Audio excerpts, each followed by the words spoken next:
What's up, guys? Dr. Fink here. Thank you very much for your feedback the last couple weeks regarding our episode on esports and training and postural change. A lot of you are asking me, what can I do to warm up? What's the best way? We're going to talk about that right now. Okay, so first of all, what are we warming up? Great question. What we're going to warm up, two areas, right here and right here. The first, this area, if you imagine a tunnel, right? And then here's the bottom of the tunnel. And so this is the flexor retinaculum, the little band of ligament that holds everything inside the tunnel. These are the bones that make up the top of the tunnel. That's why we call it the carpal tunnel. And so stuff like the pisiform, the lunate, those are the carpal bones. So there's not a lot of room in there. You got a roof made by bone, a bottom made by ligament. Well, what's in the carpal tunnel? 8 tendons, the median nerve, some synovium. There's not a lot of room. And by warming up, we increase the glide through that area. We get it ready to have a lot of pressure on it. That's a really, really important deal when it comes to warding off injury. What's the way that we do that? Great question.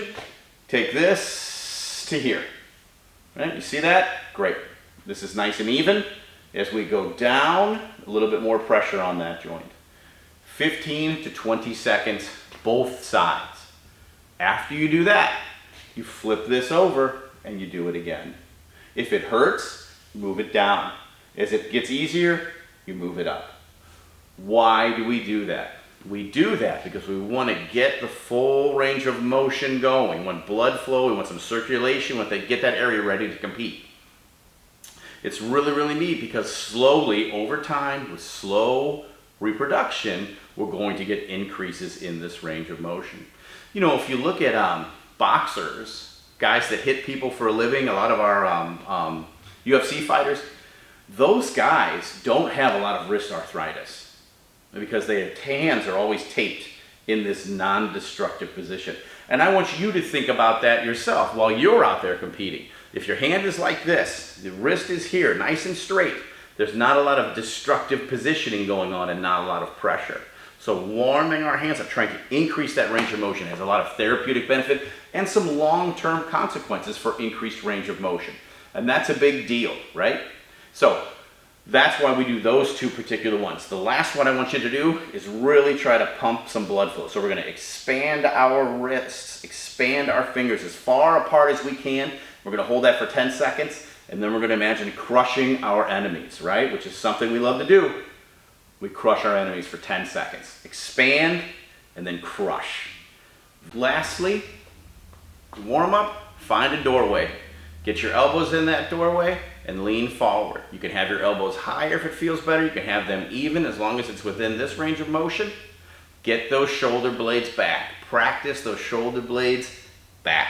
That's going to free this structure up. It goes from here all the way to here. If the shoulder blades are forward, you're going to get compression on those nerves over time.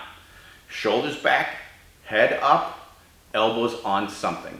That's what's important, okay? Those three things are what I want you doing every single time before you practice, and of course, every single time before you go in and you compete. Those are your warm-ups. Do them. Next thing I want to talk about is how we're sitting and what our fight station looks like, okay? Let's go there. What I want you to notice about these two workstations is where the shoulders are and where the eyes are. We want the eyes middle to the top middle of the screen. That way the pressure on the neck, forward and backwards, isn't that great. We want you to be able to relax your neck and hold that neck posture. Secondly, if your wrists are too far in front of your body, you're going to pull your shoulders and you're going to pull your neck forward.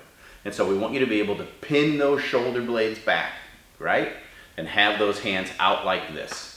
You can do that by resting your elbows on something on the chair, or you can have them resting on the desk. A lot of us, we use large mouse motions to move, and so you want that arm on that desk. That way you're using your whole elbow to aim, no problem. You get that DPI nice and low, it won't be a problem for you. That way you won't be putting extra pressure on your shoulders. Remember, if the wrists and the elbows aren't on something, the shoulder has to hold them up. Over time, you're going to get this shoulder drooping.